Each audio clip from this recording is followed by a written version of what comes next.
Hello అందరికి. మోంతా తుఫాన్ మీ ఏరియాలో ఎలా ఉంది అండ్ మీరున్న చోట ఎలా ఉంది వాతావరణం ఏంటి అండ్ అలాగే వాటర్ వచ్చేసాయా, ఎలా ఉంది అక్కడ ఫీల్, ఎలా ఉంది మీకు ఈ మోంతా ఫీలింగ్ ఎలా ఉంది నాకు కామెంట్ చేయండి. అండ్ అలాగే చిన్న సజెషన్, పిల్లలు జాగ్రత్త, ఎందుకంటే ఆగింది తుఫాన్ అని అనుకోవద్దు, ఖచ్చితంగా అది స్టార్ట్ అవుతుంది. సో చిన్న పిల్లల్ని కేర్ఫుల్ గా చూసుకోండి. ఆఫ్ కోర్స్ మనం కూడా కేర్ఫుల్ గా ఉండాలి. అండ్ అలాగే తెలుసు కదా ఏం చేయాలో, లైక్ చేసేయండి. అండ్ ఇంకొకటి ఏం చేయాలి, సబ్స్క్రైబ్ చేసేసుకోండి. ఓకేనా? ఈ రోజు ఎపిసోడ్ ఫుల్ కిక్ ఇచ్చింది నాకైతే, ఎందుకంటే ఆల్మోస్ట్ జెలసీనెస్ కనిపించింది ఎపిసోడ్ మొత్తం ఎక్కువ. అది ఎవరయ్యారు, ఎక్కడయ్యారు, ఏ సందర్భాలు అయ్యారు, అండ్ అలాగే జరిగిన కాన్వర్జేషన్స్, వాటికి నాకు కుదిరిన ఒపీనియన్స్ కానివ్వండి, అండ్ అలాగే మీ నుంచి నేను ఆశిస్తున్న కొన్ని విషయాలు కానివ్వండి, ప్రతిదీ నేను దీంట్లో అయితే ఎక్స్ప్లెయిన్ చేస్తాను. So day 51 of Bigg Boss season 9 reentry రాక్నింగ్ ఆల్రెడీ తెలుసు అందరికి, ఎంటర్ అయిపోయారు శ్రీజ గారు అండ్ భరణి గారు.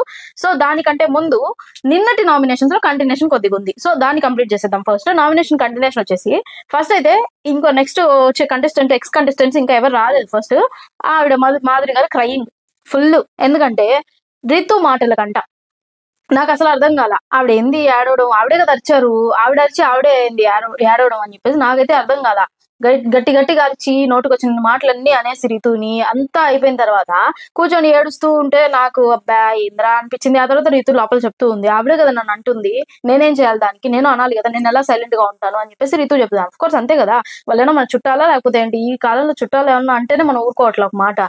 ఎవరో ఏదో మనల్ని నోటికి వచ్చిందల్లా మాట్లాడుతుంటే ఎవరైనా సైలెంట్ గా ఉండరు కదా. సో ఆ పరంగా అమ్మాయి డిఫెన్స్ బాగా చేసుకునింది. డిఫెన్స్ ఐ మీన్ అమ్మాయి అంత ధైర్యంగా డిఫెన్స్ చేసుకునింది నిలబడుకొని. వేరే వాళ్ళు అయితే మాట్లాడుకొని సైలెంట్ గా వెళ్ళిపోయేవాళ్ళు. సో అక్కడ ఏంటంటే ఆ అమ్మాయి నన్ను కనీసం ఇంత కూడా మినిమం కామన్ సెన్స్ లేకుండా, రెస్పెక్ట్ లేకుండా, ఏం లేకుండా మాట్లాడుతుంది అన్న రీతిలో ఆవిడకి ఏంటంటే హట్ అయిపోయి ఆవిడ ఆడడం స్టార్ట్ చేశారు. ఆ తర్వాత సృష్టి ఎంటర్ అయిపోయింది. సో డెమాన్ అయితే నామినేట్ చేసింది. ఈ కొద్దిగా కాన్వర్సేషన్ వినండి, నాకు ఏం అర్థమైందో లాస్ట్ లో చెప్తా. బాగా ఆడుతున్నావు కానీ ఆట తర్వాత మాత్రం ఒక మూలన కూర్చుంటున్నావు. ఎంత మంది హింట్స్ ఇచ్చినా, కన్ఫెషన్ రూమ్ లో ఆడియన్సే పోల్ విషయంలో నీకు హింట్ ఇచ్చినా కూడా నువ్వు మారట్లేదు. గేమ్ మీద క్లారిటీ లేదు నీకు. రితు మాత్రం తన 100% ఎఫర్ట్స్ పెడుతుంది. తను క్లారిటీగా ఉంది, ప్రతి గేమ్ లో అన్లిమిటెడ్ ఎఫర్ట్స్ పెట్టి ఫైట్ చేస్తుంది.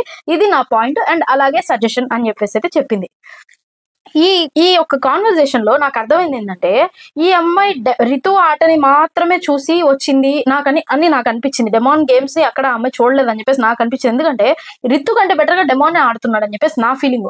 అఫ్ కోర్స్ ఎక్కడో ఒక చోట అతను డౌన్ అవుతున్నాడు అంటే దానికి కారణం రితువే. ఎందుకంటే ప్రతి విషయంలో నువ్వు నాకేం చేయట్లేదు, నువ్వు నాకు సపోర్ట్ చేయట్లేదు, నువ్వు అది ఇది అని చెప్పేసి డెమాన్ ప్రతి విషయంలో డెమాన్ ని వెళ్ళేసి అమ్మాయి కొద్దిగా డౌన్ చేసేస్తుంది. అతను ఏంటంటే ఆలోచనలో పడుతున్నాడు, అరే నేను ఇంత సపోర్ట్ చేస్తున్నా కూడా ఏం చేయట్లేదు అంటుంది ఏంది అని చెప్పేసి అతను ఆలోచనలో పడుతున్నాడు. సో ఆ పాయింట్ ఏదైతే ఉంటుందో ఆ ఇద్దరు గురించి మాట్లాడుంటే బాగుండేది. రితును ఒక్కటే 100% ఎఫర్ట్స్, అన్లిమిటెడ్ ఎఫర్ట్స్ పెడుతుంది అని చెప్పేసి అలా కాకుండా డెమాన్ ని కూడా కొద్దిగా ఎంకరేజ్ చేస్తూ మాట్లాడుంటే బాగుండని అనిపించింది. ఎందుకంటే ఒక సైడ్ గేమ్ చూసి మాట్లాడడం అనేది కరెక్ట్ కాదు. అసలు నన్ను అడిగితే అది అసలు నామినేషన్ పాయింటే కాదు. పాయింట్ ఓకే బానే ఉంది, ఎందుకంటే నీ గేమ్ నువ్వు క్లియర్ గా ఆడు అని చెప్పేసి, కానీ ఆ అమ్మాయిని మాత్రం ఎత్తేసి ఇతన్ని మాత్రం నువ్వేం ఆడట్లేదు, ఫిజికల్ గా బాగా ఆడుతున్నావు కానీ టాస్కుల్లో, బట్ ఏంటంటే నువ్వు అయిపోయిన వెంటనే ఒక మూల కూర్చుంటున్నావు అని చెప్పేసి మాట్లాడడం. ఆ తర్వాత మళ్ళీ చూస్తే నీకు క్లారిటీ లేదండం. ఒక క్లారిటీ లేకుండా చేసిన నామినేషన్ ఇది నాకైతే నచ్చలేదు. ఆ తర్వాత రాముకి ఇచ్చింది డాగర్, రాముకి ఇచ్చి నామినేట్ చేసి గౌరవ్ నామినేట్ చేశాడు. పాపం గౌరవ్ షాక్ అయిపోయాడు, అన్ఎక్స్పెక్టెడ్ బ్రో ఇది అని చెప్పేసి. ఎందుకంటే అతను చేసిన సిల్లీ నామినేషన్ ఏం తెలుసా, క్యాప్టెన్సీ నచ్చలేదంట. అసలు Bigg Boss first of all చెప్పాలంటే ఆ వీక్ లో ఇద్దరు క్యాప్టెన్స్ ఎందుకు పెట్టారో అర్థం కాల. ఫస్ట్ పాయింట్, కొన్ని 2 ఇల్లులా అంటే అది దాన్ని కూల్చేశారు. దీంట్లోనే అందరినీ నెట్టేసి తోసేసి ఇంకా దీంట్లోనే పెట్టారు. ఒక క్యాప్టెన్ సరిపోతారు కదా, 2 క్యాప్టెన్స్ అసలు ఎందుకు చేశారు? అసలు క్యాప్టెన్స్ ఎక్కడా కూడా ఏ విధంగా కూడా వాళ్ళు ఏమైనా తప్పులు చేశారా అంటే నాకైతే ఎక్కడ కనిపించలేదు, చూసే ఆడియన్స్ కూడా ఎక్కడ అనిపించలేదు. అదే హౌస్ లో ఉన్న రాముకి ఎలా అనిపించిందో నాకైతే అర్థం కాలేదు. దీని గురించి కొద్దిగా డిస్కషన్ జరిగింది, అది మాట్లాడదాం. ఆ తర్వాత అది మళ్ళీ మాట్లాడదాం. ఫస్ట్ ఇప్పుడు భరణి గారు వచ్చారు. ఆ తర్వాత సంజన నామినేట్ చేశారు. రూల్స్ పెడతారు కానీ పాటించరు. ఫస్ట్ హరీష్ గారిని కూడా బాడీ షేమింగ్ చేశారు. అది కంటిన్యూ అవుతూనే వస్తుంది. హౌస్ మేట్స్ కి ఎలాగో రెస్పెక్ట్ ఇవ్వరు, కనీసం కెప్టెన్ కి కూడా రెస్పెక్ట్ ఇవ్వరా అని చెప్పేసి అడిగారు. ఆ తర్వాత టోటల్ ఒక్క మనిషి మీద మీ జర్నీ సాగుతుంది అంటే ఇమాన్యుయల్ సపోర్ట్. ప్రతి ఒక్కరు ఇదే మాట, ప్రతి ఒక్కరు ఇమాన్యుయల్ సపోర్ట్ ఏముంది అక్కడ నాకు అర్థం కావట్లేదు. నేను ప్రతి వీడియోలో ఇదే చెప్తున్నా, చెప్పి నాకు విసుగు వస్తుంది. ఇంకా మీకే అర్థమైపోవాలి, మాట్లాడండి. ఇది తప్పు మీది, మీరు ఇలా చేస్తున్నారు, మీరు ఎదుటి వాళ్ళని బాడీ షేమింగ్ చేస్తున్నారు, మీరు ఎదుటి వాళ్ళని కనీసం రెస్పెక్ట్ ఇవ్వట్లేదు. సరే వాళ్ళకి ఇవ్వకపోయినా క్యాప్టెన్ అయి కూర్చున్న వాళ్ళకి కూడా మీరు రెస్పెక్ట్ ఇవ్వకుండా మాట్లాడుతున్నారు అంటే ఓకే, వ్యాలిడ్ పాయింట్స్.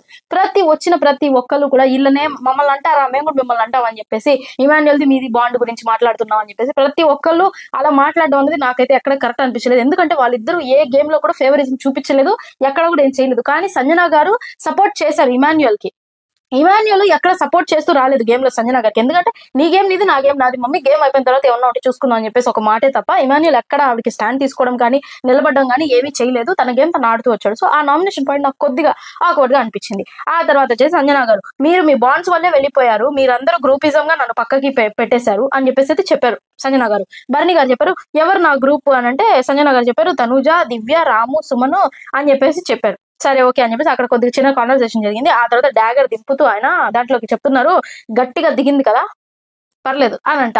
ఆవిడ స్మైల్ తో సైలెంట్ అయిపోయారు. ఆ తర్వాత దివ్య అడిగింది, దివ్య ఫస్ట్ ఆఫ్ ఆల్ ఏంటంటే డాగర్ అడిగింది ఆయన్ని, ఆయన అంటే ఈవెంట్ నామినేట్ చేశాక నాకు ఇవ్వండి అని చెప్పేసి అడిగింది.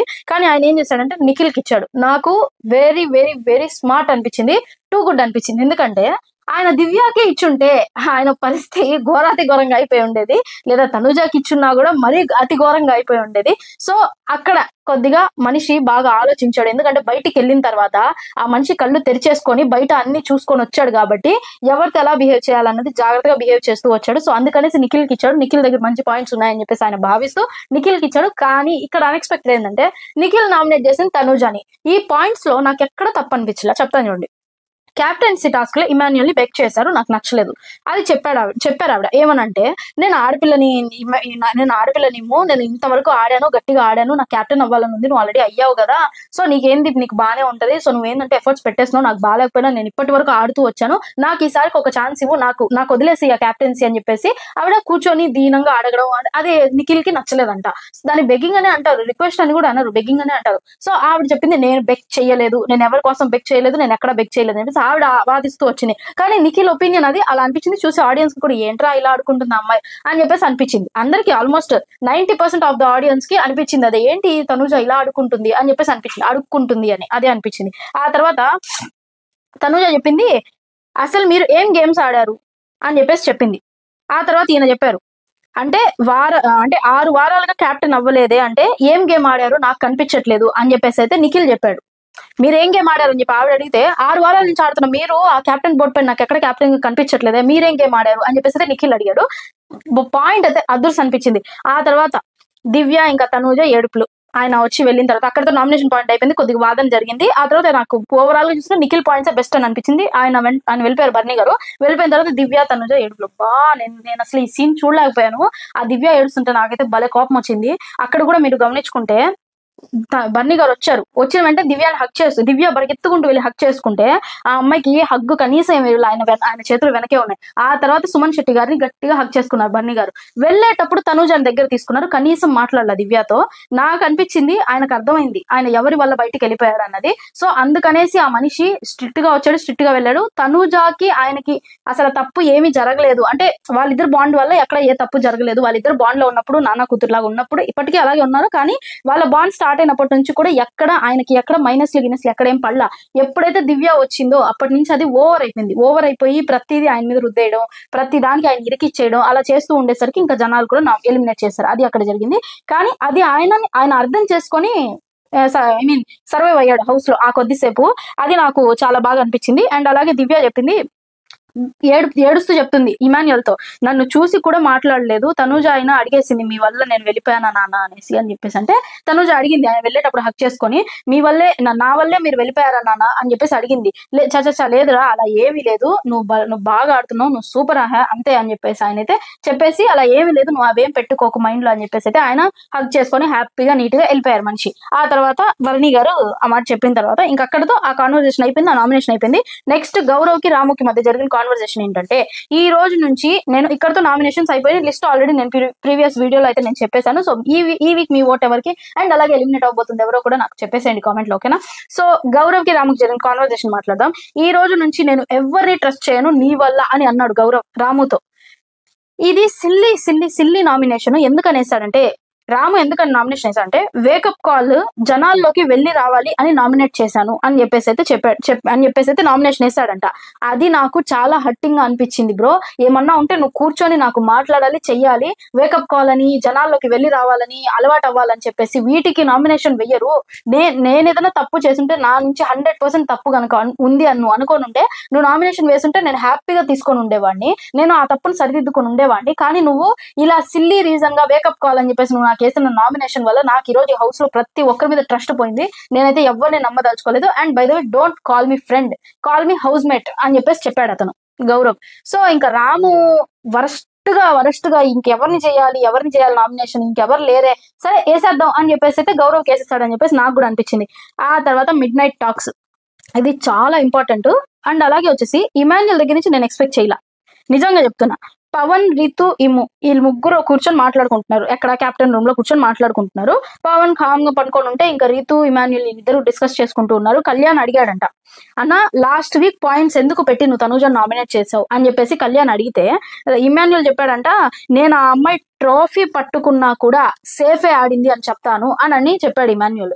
ఎందుకు అంత పగబట్టేస్తాడో నాకు అర్థం కాల. సరే ఓకే, నాకు స్టాండ్ తీసుకోలేదని చెప్పింది అనేసే కదా, అది ఎప్పుడు జరిగిన మాట, అది ఎప్పుడు ఆ నాచోరే టాస్క్ ఎప్పుడు జరిగింది, ఆ టాస్క్ తర్వాత ఎన్ని టాస్క్లు వచ్చినాయి, వాంటెడ్ పేట వచ్చింది, దానికంటే ముందు కొన్ని టాస్క్లు వచ్చినాయి, ఎన్ని టాస్క్లు వచ్చినాయి, దానికంటే ముందు జరిగినది. ఆ విషయాన్ని పట్టుకొని అలా అలా అలా లాక్కుంటూ నాగ్ గా ఫినాలే వరకు తీసుకెళ్తాడు నాకు తెలిసి ఇమాన్యుల్. ఇదే టాపిక్ ని 100% చెప్తున్నాను కదా, ఇదే టాపిక్ ని ఫినాలే వరకు తీసుకెళ్తాడు. ఎలాగైనా సరే తనూజ చేతి నుంచి కప్పు చేయిజారిపోవాలి అని చెప్పేసి అయితే ఇమాన్యుల్ ప్లాన్. కానీ అక్కడ ఏం జరగదు ఏంటో మనం చూడాలి, ఇంకా వీక్స్ ఉన్నాయి కాబట్టి. సో ఆ తర్వాత ఒక్క నిమిషం, భరణి అండ్ శ్రీజ రీఎంటర్డ్. పక్క రోజు మార్నింగ్ అయిపోయింది. ఆ తర్వాత వాళ్ళిద్దరు అయితే ఎంటర్ అయిపోయారు.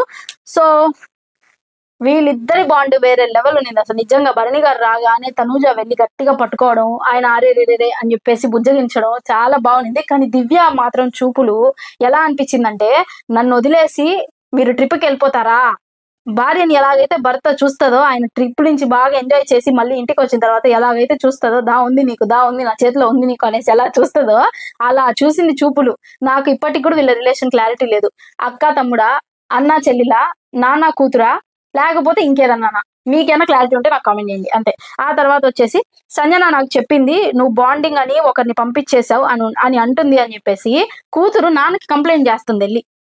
నాకు ఎంత బాగా అనిపించిందో, తనూజ ఇప్పుడురా ప్రశాంతంగా మనసు విప్పి మాట్లాడింది ఒక మనిషితో అని చెప్పేసి నాకు అనిపించింది. ఇన్ని రోజులుగా ఆ క్యూట్నెస్, ఆ ఏమంటారు, ఆ ఫీల్, ఆ స్మూత్నెస్ ఎక్కడ కనిపించలేదు భరణి గారు వెళ్ళిపోయినప్పటి నుంచి. సో నాకు అలా అనిపించింది. అండ్ అలాగే వచ్చేసి అలా చెప్పేసరికి లేదు, భరణి గారు చెప్పారు నువ్వు బాండ్స్ వద్దు, నువ్వు బాండ్స్ మానుకో, బాండ్స్ ఏం పెట్టుకోకు అని అంటే తనుజ కూడా చెప్పింది నేను వద్దు అంటే కూడా ఆవిడ వచ్చి నా పక్కన కూర్చుంటుంది నాన్న అని చెప్పేసి చెప్తుంది. ఆవిడ గురించి అనే కాదు, మా హౌస్ లో ఎవరితో ఏమీ పెట్టుకోవద్దు, నీ గేమ్ నువ్వు ఆడు, నువ్వు ఫస్ట్ ఆఫ్ ఆల్ నువ్వు గేమ్ ఇరకొట్టేస్తున్నావు, నాకు తెలుసు ఆ విషయం అని చెప్పేసి భరణి గారు హింట్ ఇచ్చేశారు. ఇంకా అక్కడతో తనుజ కూడా ఇంకా అలర్ట్ అయిపోయింది. ఆ తర్వాత దివ్యకి భరణికి మధ్యలో కాన్వర్సేషన్ జరిగింది. దివ్య చెప్పింది నా నామినేషన్ ఎవరో తెలుసా, అసలు డాగర్ ఇవ్వమంటే మీరు ఇవ్వలేదు నాకు అని అంటే, ఎవరు తనుజానా అని చెప్పేసి భరణి గారు అడిగితే, అవును తనుజానే, నేను తనుజా నామినేట్ చేద్దాం అనుకున్నాను, ఇన్ని రోజులు మీ మొహం చూసి ఆగాను, ఇంకా నా వల్ల కాదు, కానీ మీరు నాకు డాగర్ ఇవ్వలేదు. అండ్ అలాగే వచ్చేసి మీరు ఏమైనా నాకు చెప్పాలి అనుకుంటే పర్సనల్ గా చెప్పండి, అందరి ముందు చెప్పొద్దు.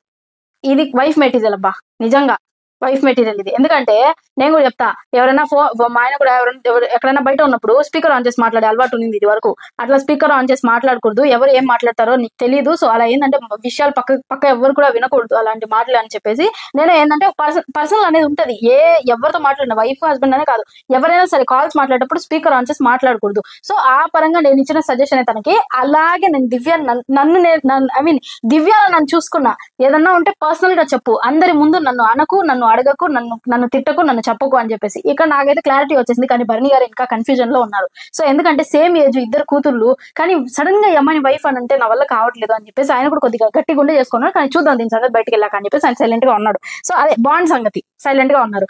ఆ తర్వాత వచ్చేసి ఇక్కడ జరిగిన కాన్వర్సేషన్ అయితే నాకు కొద్దిగా చండాలంగా అనిపించింది. నెక్స్ట్ భరణి గారు అండ్ తనుజ గారు, వీళ్ళిద్దరి మధ్యలో కొంచెం జరిగింది. అదే బాండ్స్ లోకి వెళ్ళకు అని చెప్పేసానంటే తనుజ వద్దన్న వచ్చి పక్కన ఉంటే, ఇక్కడ ఒక సన్నివేశం ఏంటంటే నామినేషన్స్ అయిపోయాక, ఫస్ట్ ఎపిసోడ్ నామినేషన్స్ అయిపోయాక, అంటే ఇవాళ ఎపిసోడ్ కాకుండా నిన్న ఎపిసోడ్స్ నామినేషన్స్ అయిపోయిన తర్వాత మాధురి గారు వచ్చి పక్కన కూర్చున్నారంట. పక్కన కూర్చుంటే అది మనకి ఎపిసోడ్ లో లేదు, ఏమీ లేదు, లైవ్ లో వేసాడు. పక్కన కూర్చుంటే ఈ తనుజ చెప్పిందంట, నా వెనక రావద్దండి మీరు, ఎందుకు నా పక్కన వచ్చి కూర్చుంటున్నారు అస్తమానం అని అంటే, కొద్దిసేపు నాకు స్పేస్ ఇవ్వండి అని గట్టిగా అరిచేసరికి మాధురి గారు నేను ఇవ్వను, నేను ఇక్కడే కూర్చుంటాను, నేను నీ పక్కనే కూర్చుంటాను అన్నారంట. సైలెంట్ గా బా అని చెప్పేసి కోపంగా వెళ్ళేసి తనుజ ఆ సైడ్ కూర్చొని ఉంటే ఆవిడ ఒక 5-6 సెకండ్స్ తర్వాత వెళ్ళి ఓకేనా కూలా వెళ్ళిపోయిందని, కోపం తగ్గిపోయింది, ఇప్పుడు కూర్చోవచ్చా అని అన్నారంట. ఆ అమ్మాయికి టెంపర్ లేస్తుంది, బీపీ లేస్తుంది, పాపం ఏం చేయలేని పరిస్థితితో ఆ అమ్మాయి ఏం చేస్తుందంటే ఎంత అవాయిడ్ చేయాలని చూసినా కూడా ఆ మనిషి అతుక్కుపోయి పాపం పక్కకి వెళ్ళట్లేదు.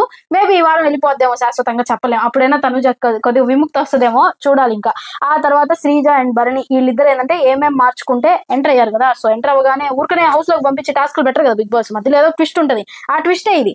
ఏమేమి మార్చుకుంటే వాళ్ళకి వచ్చిన ఆ సెకండ్ ఛాన్స్ ని ఎలాగ యూజ్ చేసుకుంటే వాళ్ళు బాగా సర్వే అవుతారు హౌస్ లో అన్న దానికి సజెషన్స్ ఇవ్వమని చెప్పారు మిగతా హౌస్ మేట్స్ కి. సో వీళ్ళందరూ వీళ్ళకే ఇన్ని బొక్కలు ఉన్నాయంటే వీళ్ళు పోయి వాళ్ళ సజెషన్స్ అంట ఇచ్చారు, పర్వాలేదు బానే అని అనిపించింది. కానీ ఎక్కడో కొద్దిగా అర్థం లేని మాటలన్నీ మాట్లాడి, అర్థం పర్థం లేని మాటలన్నీ మాట్లాడి కొద్దిగా అక్కడ చెప్పిందే చేశారని చెప్పేసి నాకు అనిపించింది.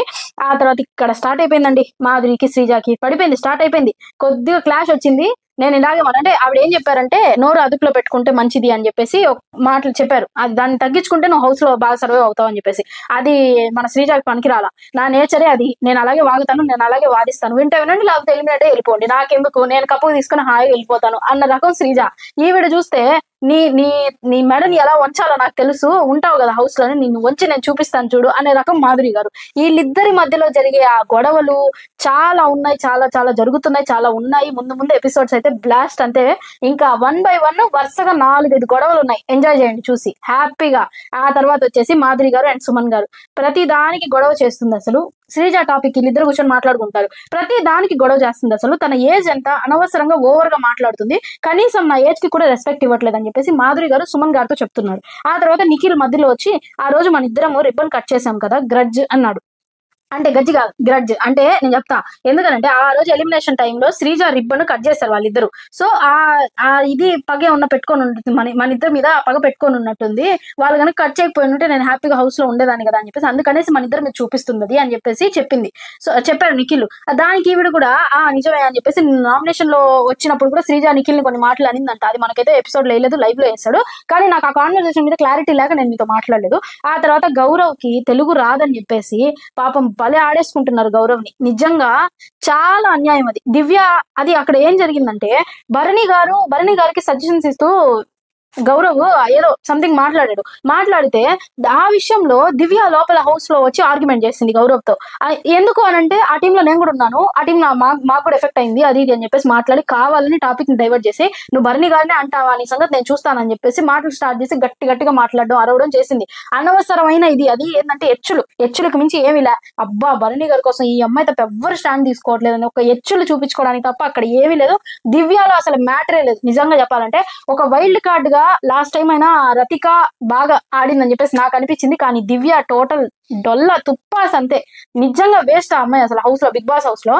సో ఆ తర్వాత వచ్చేసి మాట్లాడేసరికి భరణి గారు తనుజాతో అన్నారు, నువ్వు వెళ్ళి ఆ అమ్మాయికి చెప్పు దివ్యకి, అది ఆ టాపిక్ ఏంటంటే చాలా ఇదిగా పోర్ట్రే అవుతుంది బయటకి, ఎందుకనంటే అది గౌరవ్ కి నాకు మధ్యలో జరిగింది, తను ఎందుకు అలా మాట్లాడుతుంది అని అంటే, లేదు నాన్న నేను చెప్తే వెళ్ళి మళ్ళీ ఏదో ఆలోచిస్తుంది, అంటే కావాలని నేను మీ ఇద్దరి మధ్యలో వస్తున్నానని చెప్పేసి ఆలోచిస్తుంది, మీరే డైరెక్ట్ గా చెప్పండి అని అంటే, దివ్య అటు వెళ్తూ ఉంటే భరణి గారు పిలిచి నువ్వు అలా చెప్పొద్దు, అలా ఏం నువ్వు మాట్లాడొద్దు, ఎందుకంటే అది మా ఇద్దరి మధ్య జరిగింది, నువ్వు అలా మాట్లాడితే ఏంటంటే బయట వేరే విధంగా పోర్ట్రే అవుతుంది, అది కరెక్ట్ కాదు, మనం ఏం బాండ్స్ కి రాలేదు అది ఇది అని చెప్పేసి భరణి గారు మాట్లాడితే, అది మీకు సంబంధం లేని విషయము, ఆ టీమ్ లో నేను కూడా ఉన్నాను, అది నా టీం కూడా, అందుకనేసి నేను మాట్లాడాను, నేను భరణి గారి కోసం సపోర్ట్ తీసుకుంటూ నేనేం మాట్లాడలేదు అని చెప్పేసి కావాలనే ఆయన నోట్ల నుంచి మాట రానికుండా 4 మాటలు మాట్లాడేసి సైలెంట్ గా వెళ్ళిపోయింది. భరణి గారు ఇంకేం చేస్తావు, నా కర్మ, నేనే అనవసరంగా వచ్చిన వెంటనే నాతో బాగుందని బాగా అమ్మాయి స్మైల్ నచ్చి ఈయన మాట్లాడడం మొదలు పెట్టాడని చెప్పాడు కదా, ప్యూరిటీ ఉందని చెప్పేసి. ఆ విధంగా ఆయన ఇన్నర్ ఫీలింగ్ ఏంటంటే అనవసరంగా ఇరుక్కుపోయాను, హ్యాపీగా నేనేదో తనుజ నా కూతుర్ని నేను బంగారు తల్లిలాగా చూసుకుంటే ఉంటే బాగుండేది వీటిలో పడకుండా అనవసరంగా, అందుకే నేను బయటకు కూడా వెళ్ళిపోయాను అని చెప్పేసి పాపం ఆయన చాలా ఫీల్ అయిపోయి ఉంటాడు. కానీ జరిగిన కొన్ని టాస్కులు వాటిలో అసలు ఏం జరిగింది, ఇంతకీ వాళ్ళిద్దరు హౌస్ లో ఎవరున్నారు ఏంటి అన్న విషయం కూడా కొద్దిగా చెప్తాను మీకు. భరణి గారు టాస్క్లు పెడితే ఫిజికల్ గా బాగా హెవీగా జరిగి ECG machine Bigg Boss house లో తీసుకొచ్చేంత పని అయింది. సో అక్కడ అది కూడా వర్క్ అవ్వకపోయేసరికి ఇంకా డాక్టర్స్ స్వయంగా హాస్పిటల్ తీసుకెళ్లారు, ఆయనకి క్యూర్ అయిపోయింది. ప్రెసెంట్ ఆయన బిగ్ బాస్ హౌస్ లో ఉన్నారు. కొద్ది రోజుల్లో కోలుకుంటారు. హౌస్ కి వచ్చేసారు, మళ్ళీ రానని చాలా మంది అనుకున్నారు. హౌస్ కి వచ్చేసారు, ఆయన కోలుకుంటున్నారు. కోలుకున్న వెంటనే మళ్ళీ టాస్క్ లోకి మొదలు పెడతారు, అడుగు పెడతారు. చూద్దాం, టాప్ 5 లో ఉండాలని నేను మనస్ఫూర్తిగా కోరుకుంటున్నాను. అండ్ అలాగే ఈ వీక్ నామినేషన్స్ లో ఉన్న వాళ్ళకి మీ ఫేవరెట్ కంటెస్టెంట్స్ కి కాకుండా ఆట చూసి మాట చూసి ఓట్ వేయండి. Every vote is valuable for every one. So చూసుకుందాం. ప్రెసెంట్ అయితే మాధురి గారు లీస్ట్ లో ఉన్నారు. చూద్దాం ఆవిడ వెళ్తారా, ఇంకెవరైనా వెళ్తారా, ఆ ప్లేస్ ని ఎవరైనా తీసుకుంటారా అన్నది ఎవ్రీథింగ్ నెక్స్ట్ వీడియోలో మాక్సిమం ఓటింగ్ లిస్ట్ కూడా మాట్లాడదాము. సో నచ్చితే లైక్, షేర్ అండ్ మన ఇస్తాను అఫీషియల్ 1 ఛానల్ అయితే సబ్స్క్రైబ్ చేసుకోండి. నెక్స్ట్ వీడియోలో కలుసుకుందాం. అండి చాలా right Tata. Please comment, like, share and subscribe.